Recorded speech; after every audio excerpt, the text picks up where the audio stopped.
House Party 3. Holla at a pimp. Play that motherfucker one more again if you would. Let's get the spirit, church. I don't care what you say, this song is gonna make you happy. This is the kind of song when you walk into the Slauson swap meet with $400, and you know not only can you buy anything you want, bitch, you can buy a booth if you want to. Just go and play it. This is a song that plays in your head when you go to Ralph's. And the register comes up at $146, and you know you ain't got but $140, and then you pull out your Ralph card and watch the shit just come tumbling down.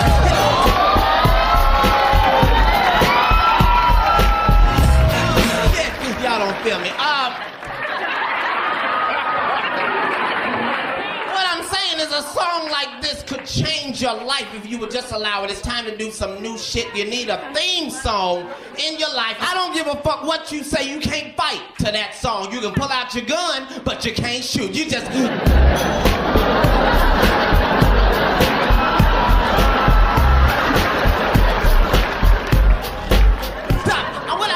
is that if you... I know some of y'all hate your job. You wake up happy and mad at the same time. You just, good morning, shit. You need a song like this on your alarm clock, but you can wake up to some pimp shit in the morning. You just fuck to go.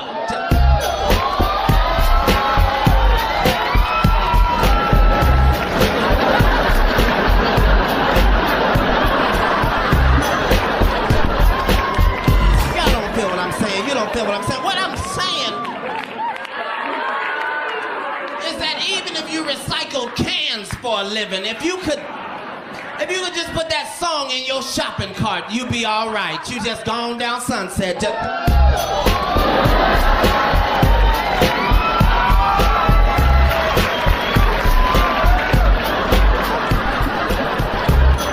Y'all don't feel what the fuck I'm saying. I'm saying even if you had the shopping cart with the fucked up wheel, you still just... I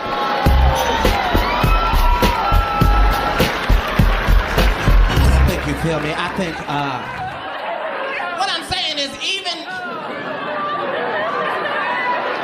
if you worked at McDonald's and somebody came through the drive-thru and ordered a number 7, and you looked around and nobody was working but you.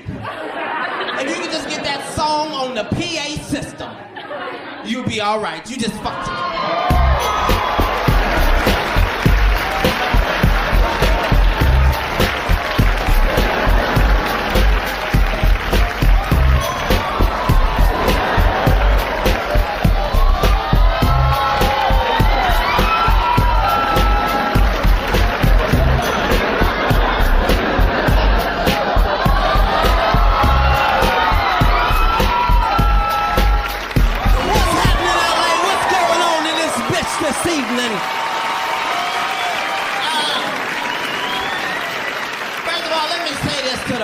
From LA, y'all need to decide what you are going to do about the weather.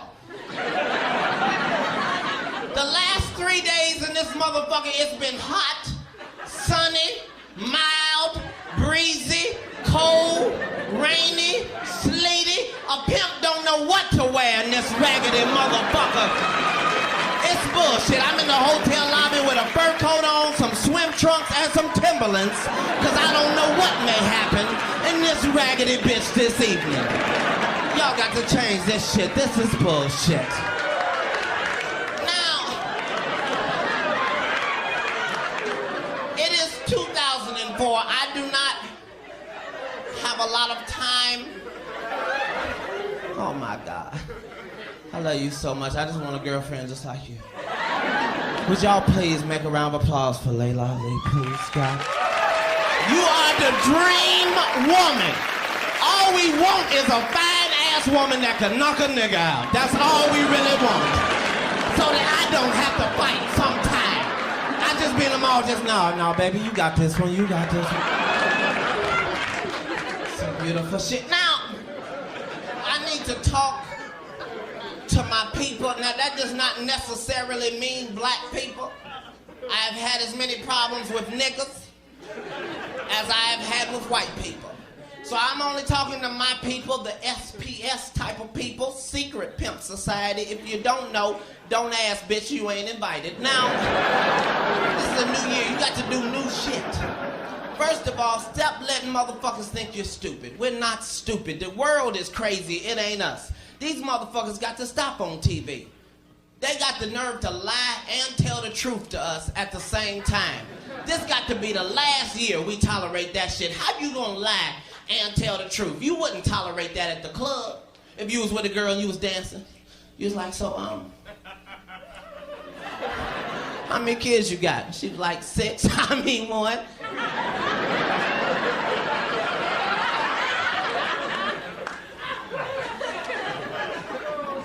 Bitch, that ain't funny. How many you got?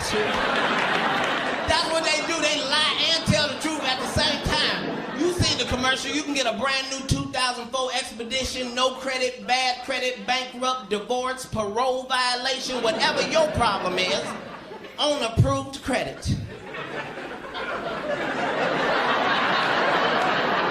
Did you just say no credit, bad credit, on approved credit?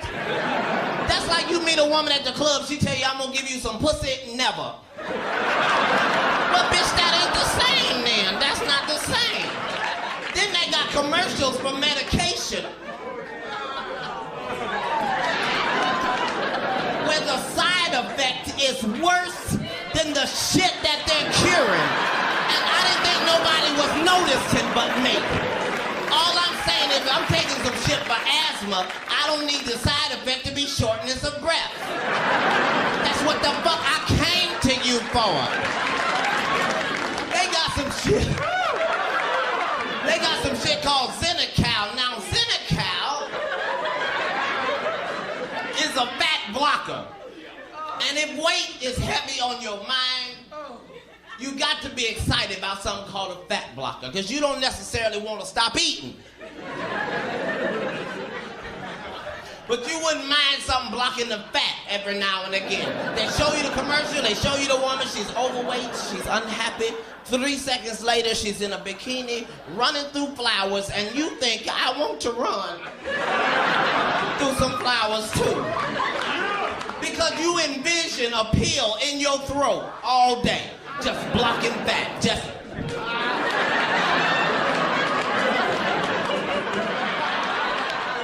Then they say possible side effects are gas with an oily discharge, diarrhea, and the inability to stop it. What the fuck? Gas with an oily discharge. It's already embarrassing to fart in church as it is. Now you got to ruin your clothes? You just, nigga, that ain't never coming out. No, nigga, that's oil. That's oil. It's all bullshit, I'm telling you. Weed is still illegal. Why? Nobody knows. It couldn't possibly be because it's a drug. That don't even make sense. It's just a plant. It just grows like that. And if you should happen to set it on fire, there are some effects. But that's not the same as drugs. Drugs, you got to do things to it chemically. You got to add baking soda, water, stir it up. I don't know the recipe, I'm just saying it's some shit you got to do to it. Now, aspirin is perfectly legal. But if you take 13 of them motherfuckers, it'll be your last headache. As long as you have been living, you ain't never heard of a motherfucker overdose on marijuana.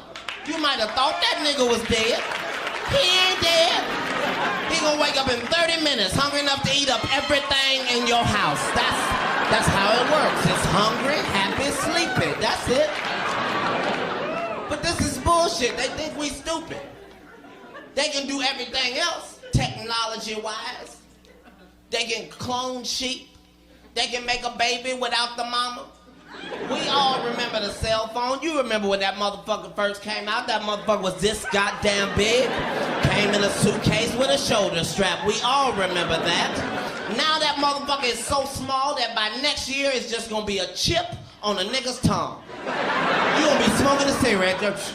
Hello? No, nigga, I got you on the tongue phone. Hold on, I got another call. Hello? Now, what I'm saying is in 2004, you got to start making decisions that are best for you. Some of y'all just lie entirely too much. In 2004, stop lying to motherfuckers. Some of y'all got bill collectors keep calling all the time. That's because you keep giving them words that make them lie. Like, I'm not ready right yet. My shit ain't come in right now. Just tell them motherfuckers the truth. Don't be mean, don't be nasty, just tell them the truth. Just, hello? Yes, this is he. No, I know. Well, how much is it? Fuck. Okay, your name is Jerry, right? Jerry, are you by a computer where you can get this down? Okay, I am never, ever gonna fucking pay y'all. No, not payments, not installments, I'm not doing shit, Jerry. Don't threaten me, Jerry, I already got bad credit. Y'all should have turned that shit off last month. God bless you too, God bless you too. Start telling motherfuckers the truth. Now, some of y'all just need to go on and smoke weed because there's a chemical in weed that's called fuck it. And if you can just get that in your system, it can make your shit better. Some of y'all be crying about bills you can't pay. You just, I don't know what I'm gonna do about this light bill. They want the whole thing. They don't want a deposit or nothing. They want the whole, just hit the weed one time and see if it don't change your perception of what's going on in your life. Just, I don't know what I'm gonna do about these light bills. Fuck them goddamn ones. I got 12 candles. I've been waiting to burn them motherfuckers. Now see, because it's time to start having fun in your little ragged ass life. It really is. Black people, we don't even dance no more. We used to go to the club and really do our shit. Now we so busy worrying about who they with, what these niggas got on, who they with, why they looking. You need to party with some white people. White people don't give a fuck about nothing. They just come to party. They don't give a shit about the song, the club, the drinks, the beat, nothing. Them motherfuckers are just ready to party. The beat will be right there and they'll dance all around that motherfucker.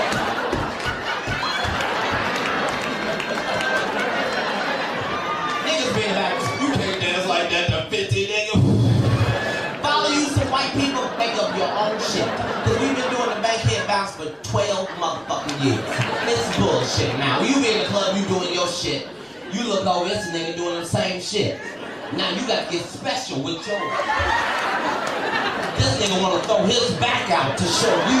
Go in the club and make up your own shit. Now you need to be very, very in your head for this. Because some of y'all don't know that haters running a gang.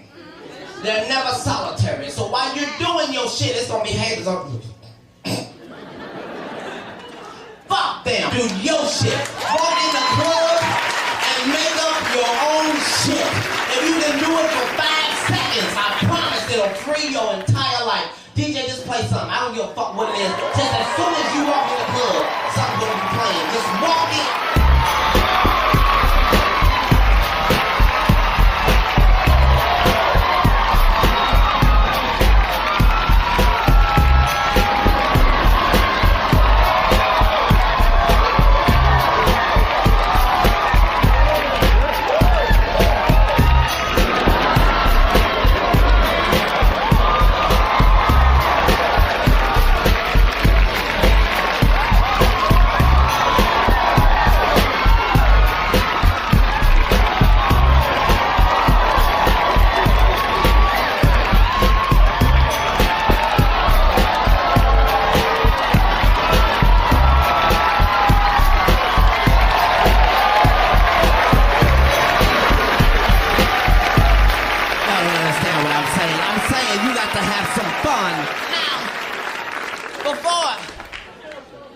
I need to tell you that you need to make sure that all the shit that means something to you means something to you.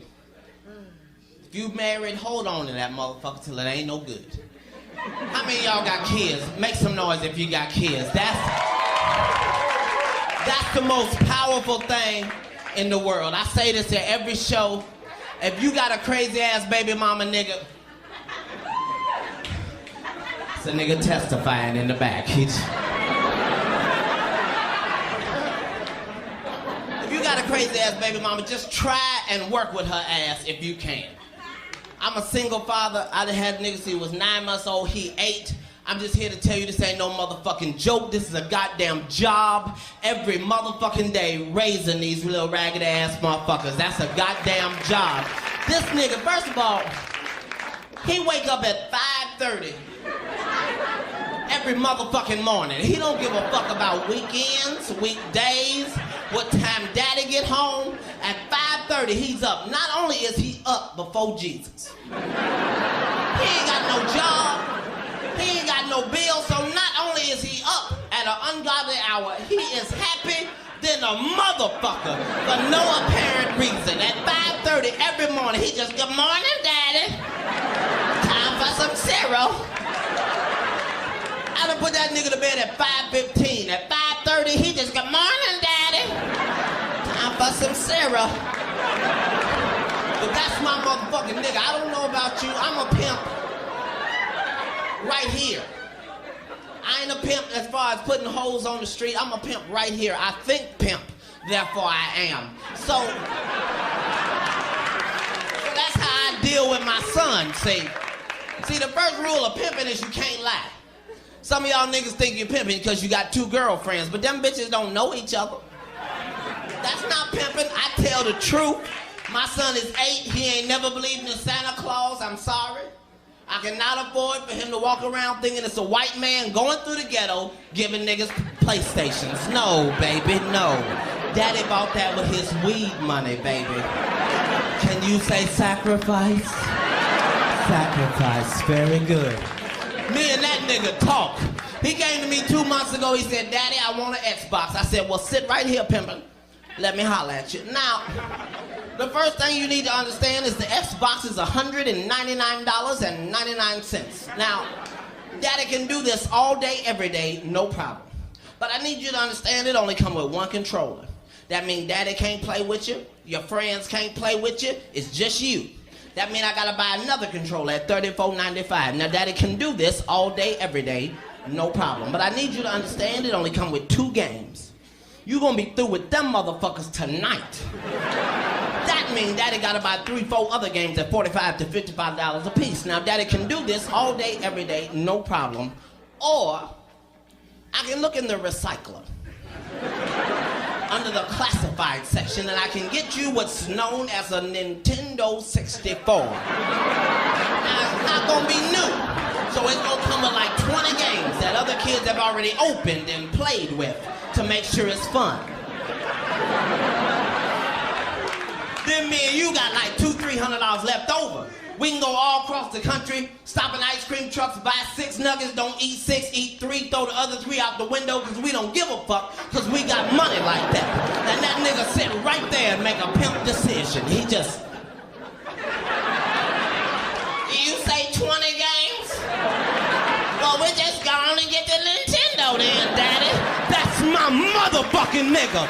Make a pimp decision then. When the new Jordans come out, I take that nigga to the Foot Locker with the rest of the children and let him try them on. Just go and try them on. No, they tight, they tight. Okay, I want you to do me a favor. Run down this hour real quick. I'm gonna time you. On your march, get set, go. 9 seconds, 9 seconds. That was fast. Okay, take them off, take them off. Come with Daddy to Payless. I want to show you something. I want to show you something. Now put the Batmans on. Put the Batmans on. Make sure the Velcro is tight. Make sure the Velcro is tight. On your march, get set, go.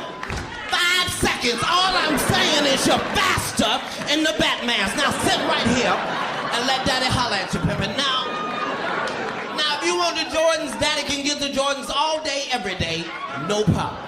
But for the same price as the Jordans, you can get the Batmans, the Rock, Pokemons, the Digimons. You can get these that don't have no name, but they light up every time you walk, just every step you take. And that nigga bling bling out the stove. He just... Y'all been all that, I've been Katt in the Hat. Thanks for the time.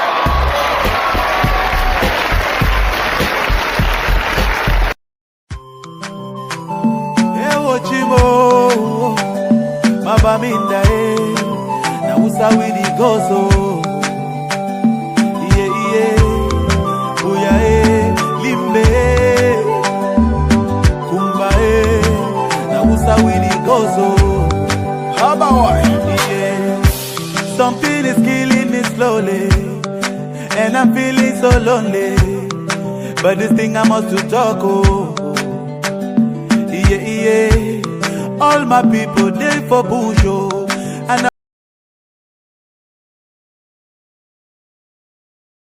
Yo, what's good everybody? It's your boy back again with another reaction video. And today we got something special. We're diving into this Katt Williams clip that's been blowing up my timeline for the past 3 days. The title alone has me intrigued. When you see her, please tell her this. Man, you already know when Katt starts talking about relationships and life lessons, it's about to get deep. Before we even hit play, let me just say, Katt Williams is one of those comedians who isn't just funny, he's wise. You know what I'm saying? Like, he'll have you laughing your head off 1 second, and then the next second, you're sitting there questioning your whole life. That's the power of real comedy mixed with truth. So I'm expecting this to hit different. Alright, let me get comfortable.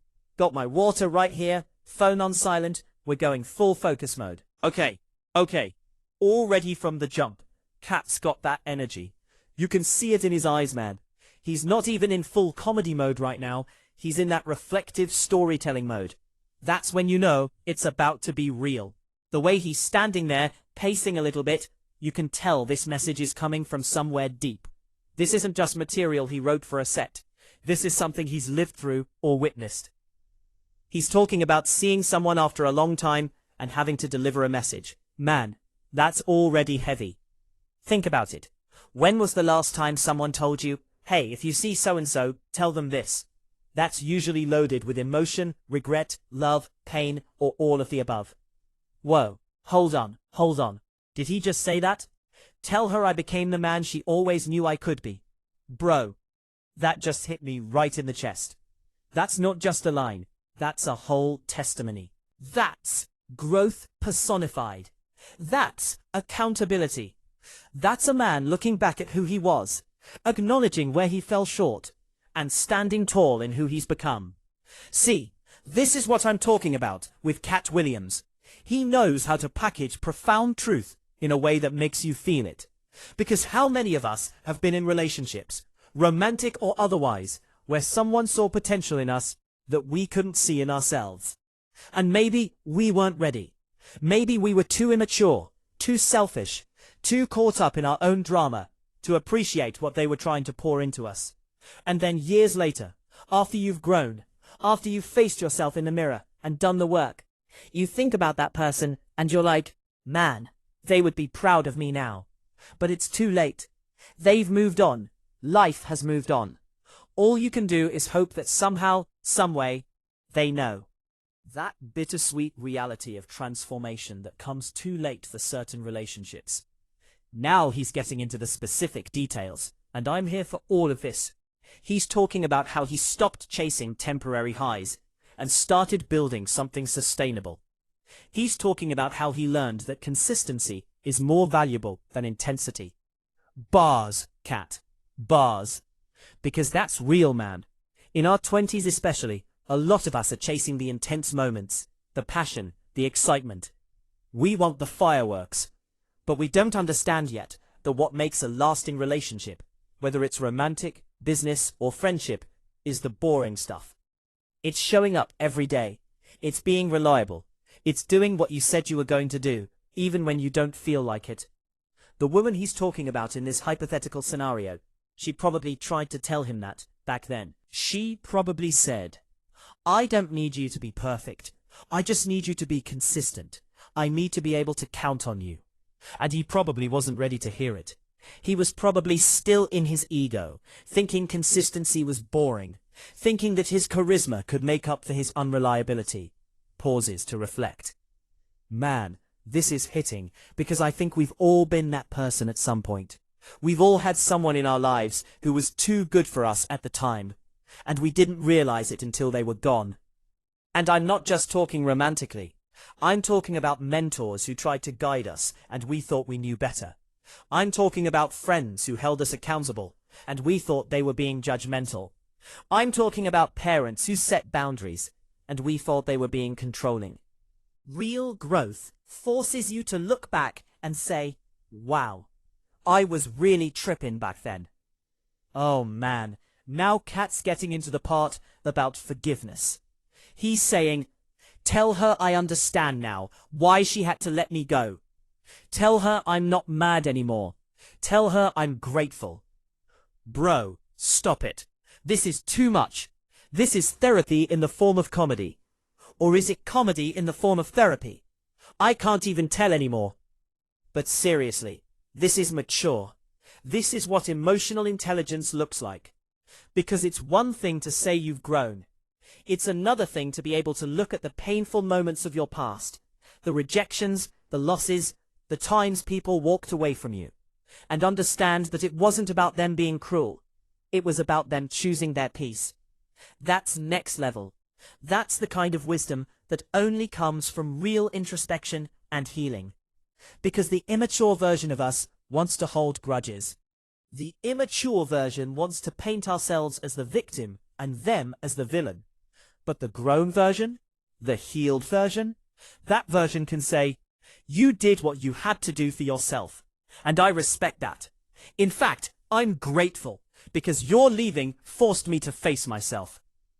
Katt is articulating something that so many people feel, but don't know how to express. That's the mark of a great communicator. He's giving voice to the collective experience. Now he's talking about the lessons. He's listing out all the things he learned after she left. And this list is comprehensive, y'all. He learned that love isn't about possession. It's about appreciation. Facts. So many people treat relationships like ownership instead of stewardship. They want to control instead of cherish. He learned that you can't love someone properly until you love yourself. Preach. How you gonna give someone emotional stability when you're a whole mess internally? He learned that apologies without changed behavior are just manipulation. Ooh, that one stings. Because we've all done it, said sorry, but kept doing the same thing. Real accountability is about action, not just words. He learned that timing is real, and some people are meant to teach you lessons, not stay in your life forever. Man, this one is hard to accept, but it's true. Not every person you meet is meant to be a permanent fixture. Some people are seasonal. They come into your life to show you something about yourself, to push you toward your purpose, and then they exit. And that's okay. That's actually beautiful in its own way. Takes a moment. You know what I'm appreciating about this whole video? Katt isn't bitter. He's not angry. He's not trying to paint this woman as the villain, or himself as some tragic hero. He's just honest. He's saying, I messed up. She deserved better than what I was capable of giving at that time.